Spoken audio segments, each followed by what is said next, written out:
Pernyataan tegas yang paling terkenal di Rusia. Jika kita bisa hidup hingga 200 tahun, seluruh Eropa akan berlutut di kaki kita. Itu adalah milik wanita ini. Dia dianggap sebagai wanita paling tangguh dalam sejarah Rusia. Pada usia 15 tahun, dari status seorang putri yang jatuh miskin, dia menikah ke Istana Tsar Rusia sebagai tunangan Pangeran Peter. Namun, setelah menikah di usia 16 tahun, dia diabaikan oleh suaminya yang bertemperamen aneh, Peter. Harus menjalani 1 dekade pernikahan tanpa cinta. Ketika cinta tidak lagi menjadi sandaran, dia memutuskan untuk menginvestasikan tenaganya untuk karir. Dia telah bersembunyi dan bersabar selama 17 tahun. Berdasarkan 3 bagian kecantikan, 7 bagian kelicikan, dia diam-diam membujuk angkatan bersenjata dan kalangan bangsawan. Pada usia 32 tahun, suaminya Peter naik tahta. Hubungan keduanya saat itu seperti hubungan buruk. Dia bahkan mengumumkan akan menurunkan tahta dia untuk mengangkat kekasih baru sebagai penggantinya. Terdesak, pada usia 33 tahun, ia dengan tegas meluncurkan kudeta.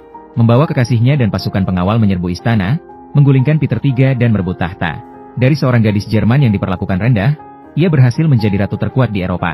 Ia melayani Rusia selama 34 tahun. Selama masa pemerintahannya, ia 2 kali mengalahkan Turki, 3 kali memecah Polandia, dan membangun sebuah angkatan bersenjata yang selalu menang. Ia membantu wilayah Tsar Rusia berkembang sebesar 670.000 km persegi. Rusia, dari negara yang lemah, menjadi sebuah kekaisaran yang kuat tanpa tanding. Ia juga membuka akses ke Laut Hitam dan Laut Baltik, membantu rakyatnya mendapatkan kehidupan yang sejahtera. Karena itu, ia sangat dicintai dan dihormati oleh rakyatnya dan dijuluki sebagai Kaisar, bahkan saat masih menjabat. Namun pada tanggal 6 November 1796, ia meninggal dunia pada usia 76 tahun akibat stroke. Pernyataan tegas terakhirnya adalah, jika saya bisa hidup hingga 200 tahun, seluruh Eropa akan berlutut di kaki saya. Dia adalah satu-satunya wanita dalam sejarah Rusia yang mendapatkan gelar Tsarina, Yekaterina yang Agung. Selanjutnya, silakan menyaksikan kehidupan wanita pendiam namun penuh keberanian ini. Nama asli Yekaterina adalah Sofia. Pada musim dingin tahun 1744, gadis berusia 15 tahun ini diundang ke Rusia untuk menikah dengan Peter, keponakan Ratu Elizabeth. Untuk memenangkan hati Ratu, meskipun tidak bisa berbahasa Rusia, dia tetap rajin belajar kosakata baru di dalam kereta. Hasilnya adalah ketika dia baru tiba di St. Petersburg. Karena bahasa Rusianya belum lancar, dia harus menghadapi tatapan dingin dan ejekan dari putri-putri lain. Dan ketika dia mengenakan gaun putih sederhana untuk menemui Ratu Rusia, penampilan yang sederhana ini membuatnya tampak canggung di antara para putri yang mengenakan gaun pesta yang megah. Hal ini membuat para duta besar dibicarakan oleh para penggemar. Karena di Eropa pada waktu itu, putri sangat banyak. Seorang putri yang berpakaian sederhana seperti itu tidak layak dipilih sebagai istri calon putra mahkota. Tetapi Ratu Elizabeth tidak berpikir demikian. Ia bahkan secara aktif mengulurkan tangannya agar Sofia dapat melakukan ritual cium tangan. Saya mengucapkan salam kepada Anda. Yang terhormat, Ratu yang mulia. Apakah Anda bisa berbicara bahasa Rusia? Jika tidak ada bahasa Rusia, dunia ini akan berhenti berputar. Aksen bahasa Rusia yang kurang sempurna darinya membuat Ratu tertawa, membuat Sofia sedikit malu. Oleh karena itu, ia berlatih bahasa Rusia setiap hari, bertekad untuk berbicara bahasa ini lebih baik dari menyanyi. Ia menyimpan impian indah tentang kehidupan di Rusia. Saat melewati potret Peter Agung, ia bahkan dengan polos meniru pose beliau. Setiap gerak-gerik, tindakan mencerminkan jiwa seorang penguasa. Akhirnya, Sofia memiliki kesempatan untuk bertemu pribadi dengan Pangeran Peter. Saat mereka berdua sedang makan siang bersama, Sofia melihat pelayan wanita membawa hidangan agar-agar jeruk yang paling dia suka. Dia dengan gembira berpikir bahwa Peter telah menyiapkan ini khusus untuknya. Dia mengambil garpu dan makan dengan lahap tanpa menyadari ekspresi jahat dari pelayan wanita itu. Ternyata, saat Sofia baru tiba di kamar, tubuhnya sudah menunjukkan tanda-tanda aneh. Matanya mulai kabur, tubuhnya berkeringat dingin, bahkan ada tanda-tanda batuk berdarah. Akhirnya, dia terjatuh keranjang dan jatuh sakit parah. Ketika Ratu Elizabeth mengetahui hal ini, dia segera memanggil dokter Prancis yang ada di Rusia untuk mengobatinya. Namun, dokter itu hanya bisa menggelengkan kepala dengan kecewa, mengatakan bahwa Sofia telah menderita penyakit aneh. Khawatir bahwa bahkan dengan keterampilan medis terbaiknya, dia pun tidak bisa berbuat apa-apa. Ratu mendengar hal itu, matanya terpejam, lalu memerintahkan para pejabat untuk mencari segala cara agar Sofia selamat. Jika ada yang terjadi padanya, semua orang akan dihukum mati. Para pejabat yang mendengar perintah tidak berani menunda, segera membantu mencari cara untuk menyelamatkannya. Sementara itu, Peter, saat mengetahui bahwa Sofia mungkin tidak akan selamat, menunjukkan sikap yang sangat tenang. Dia masih membawa anjing peliharaannya jalan-jalan seperti biasa, belum pernah sekalipun mengunjungi Sofia. Adipati yang berdiri di samping tidak bisa menahan diri lagi, lalu menyarankan agar dia mengunjungi Sofia. Tapi aku tidak peduli padanya. Lagi pula orang sakit itu memiliki bau yang sangat tidak sedap. Adipati mendengar hal itu tidak tahu harus berkata apa. Bahkan dia pernah curiga bahwa Peter sendiri yang meracuni Sofia. Namun, sebuah keajaiban terjadi. Pada hari itu, kondisi kesehatan Sofia tiba-tiba membaik. Sepertinya racun itu tidak cukup kuat untuk membahayakan dirinya. Saat ini, seorang pelayan wanita membawa seikat bunga segar ke dalam ruangan, mengatakan bahwa ini adalah hadiah dari Pangeran Peter. Sophia percaya itu nyata. Meskipun belum sepenuhnya sembuh, dia tetap senang untuk duduk. Dia tidak tahu bahwa seikat bunga ini sebenarnya adalah hadiah dari Adipati. Kondisi Sophia membaik, membuat pelayan wanita itu sangat antusias. Namun pada saat ini, dokter kerajaan memberikan padanya sebuah botol racun lain. Mengatakan bahwa jika Sophia menggunakan ini, dia pasti tidak akan selamat. Ternyata, dokter Prancis ini yang menyuruh pelayan wanita itu untuk meracuni. Karena dia sangat ingin putrinya menjadi Ratu Rusia. Pelayan wanita itu percaya pada bujukannya. Setelah itu, dia sengaja memecahkan sebuah vas keramik di dalam ruangan Sophia. Kemudian meminta pelayan di sebelahnya untuk membersihkan pecahan-pecahan itu. Saya memanfaatkan kesempatan untuk menyajikan piring agar-agar jeruk beracun kepada Sophia. Begitu Sophia bersiap untuk memasukkan agar-agar tersebut ke dalam mulutnya, dia tiba-tiba melihat pelayan wanita mengeluarkan sebuah jeruk utuh dari dalam tasnya. Kemudian, dia mengatakan bahwa dia ingin memakan jeruk segar itu. Tindakan ini benar-benar menggagalkan rencana pelayan wanita tersebut. Rencana gagal, pelayan wanita menyalahkan semua kesalahan kepada pelayan pribadi. Jadi, ketika kedua orang itu baru saja keluar, dia langsung memberi pelayan pribadi itu tamparan. Pria di sebelahnya segera menghentikannya dan bertanya apa yang sedang terjadi. Takut ketahuan, pelayan wanita langsung lari terbirit-birit. Saat itu, pria botak membantu pelayan pribadi bangkit dan bertanya mengapa orang itu memukulnya. Putri ingin memakan jeruk yang saya bawa. Pria botak segera mendengar dan langsung mengerti masalahnya. Dia kemudian berbalik bertanya kepada pria berambut keriting di belakang, siapa yang memperkenalkan pelayan wanita itu ke sini sebagai dokter Prancis? Sementara itu, pelayan wanita itu panik berlari ke ruang dokter. Neo ingin memberitahukan bahwa rencana telah gagal dan dirinya akan segera terungkap. Sekarang harus segera melarikan diri. Dokter itu secara lahiriah setuju untuk membantunya melarikan diri.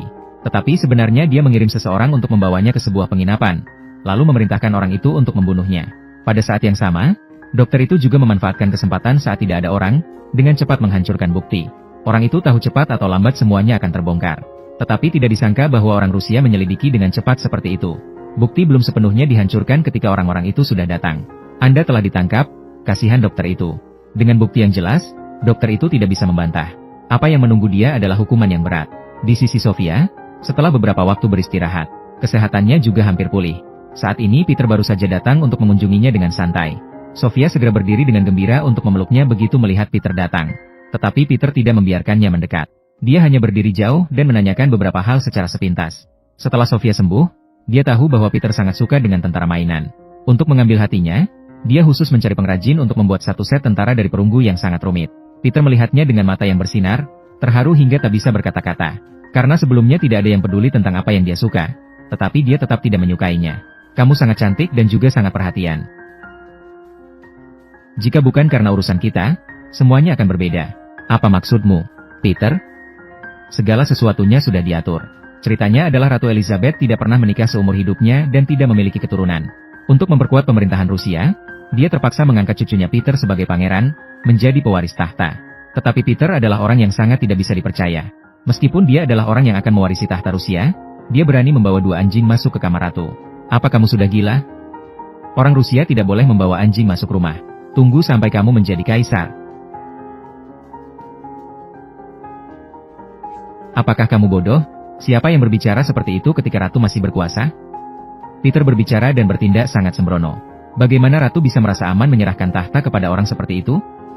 Maka, dia memutuskan untuk menikahkan putri negara, Sophia, dengan Peter dan melahirkan seorang pangeran untuk mewarisi tahta.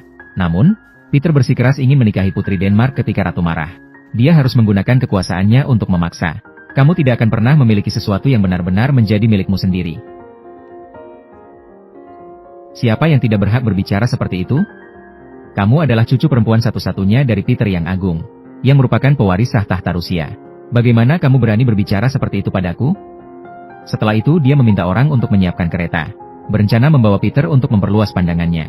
Akibatnya, ratu membawa Peter ke sebuah penjara. Melihat para tahanan yang disiksa penuh dengan luka, Peter tidak bisa menahan diri dan bertanya kepada ratu, apa kesalahan mereka? Mereka juga sangat mencintai anjing. Mendengar hal itu, Peter segera merasakan firasat buruk dan cepat-cepat menunjukkan kepatuhan. Saya setuju untuk menikah. Siapa yang ingin kamu saya nikahi? Kita bisa berdiskusi bersama. Ratu baru saja mendengar. Dia sudah dibawa ke sini tetapi masih ingin mengajukan syarat. Langsung membawanya ke depan seorang anak yang sedang ditahan. Anak ini adalah Ivan VI, mantan kaisar sebelum Elizabeth naik tahta. Dia diangkat menjadi raja ketika baru berusia 2 bulan. Tetapi hanya berkuasa selama 13 bulan. Setelah Elizabeth melakukan kudeta dan merebut kekuasaan, dia telah memenjarakan dia di sini. menjadi kaisar dengan nasib paling tragis dalam sejarah Rusia. Peter tahu ratu ingin menggunakan cara ini untuk memberi peringatan padanya. Jika dia tidak menurut, maka dia akan menjadi korban. Peserta berikutnya untuk politik. Memikirkan hal ini, Peter merasa pusing dan pingsan di tempat. Terlihat, Peter ini baik secara fisik maupun mental sangat lemah. Dan harapan satu-satunya ratu saat ini adalah Peter bisa segera melahirkan seorang pangeran. Dengan demikian, orang pengecut ini bisa dianggap telah menyelesaikan misinya. Bahkan dia juga berdiskusi dengan para pejabat tentang apakah setelah Peter menyelesaikan tugasnya, dia harus dikirim ke biara atau dipenjara seperti Ivan. Begitu kata-kata ini terucap, Peter yang baru saja sadar menjadi sangat ketakutan. Bahkan tidak berani bernapas keras. Sejak saat itu, Peter akhirnya menyadari bahwa toleransi ratu terhadapnya hanya karena rasa pengertian darah. Begitu dia memiliki keturunan, nasibnya pun seolah telah ditentukan. Oleh karena itu, ia diam-diam bertekad bahwa siapapun yang dinikahinya tidak akan pernah memiliki anak. Itulah sebabnya ia mencari segala cara untuk menolak Sophia. Saat itu, Ratu Elizabeth tiba-tiba datang dan mengumumkan akan mengadakan upacara pembaptisan untuk Sophia pada akhir pekan. Ini juga berarti bahwa dalam persaingan untuk gelar pangeran, Sophia telah menang. Meskipun Sophia sangat senang, dia juga menyadari satu hal. Sebuah pernyataan tegas dari orang yang berkuasa jauh lebih berharga daripada semua usaha untuk membujuknya. Saat ini, Ratu juga ingin mengganti nama Sophia agar dia bisa benar-benar berintegrasi dengan Rusia di masa depan. Kamu akan bernama Yekaterina. Yekaterina adalah nama ibu Ratu Elizabeth. Menurut tradisi, untuk menghormati nenek moyang dan tokoh penting. Biasanya nama keturunan diberi nama sesuai nama mereka untuk menunjukkan rasa hormat dan mengenang. Dan penamaan ini oleh Ratu kemudian melahirkan seorang ratu terkenal, Yekaterina II.